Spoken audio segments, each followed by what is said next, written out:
can veripsin, ben sana kurban şehit oldum. Oğlum, benim en hoş günümde yanımda olardın.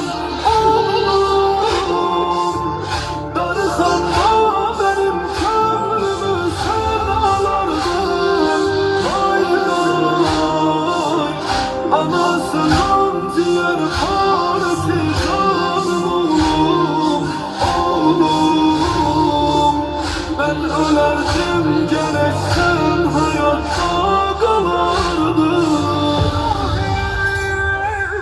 İlahi, öz okumda sıktı dünya bugünden.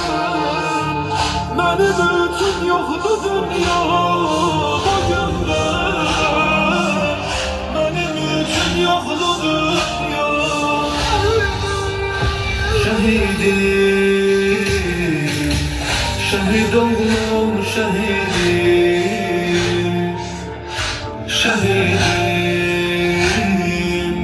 şehit oğlum şehidim. Şehit oğlum şehidim. Şehidim olanlar azaldı başım.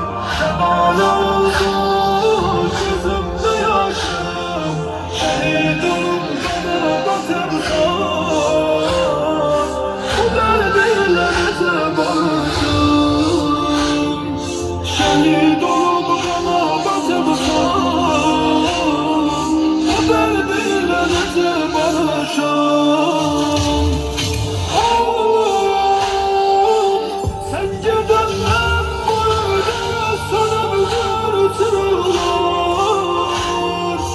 Oğlum, bu kederli anam baş mezarı uzaklar.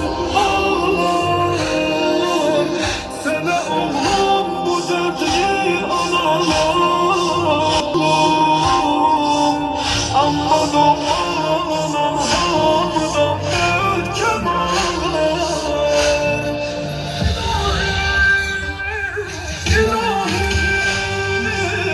öz okumla sıktı dünya bugünden.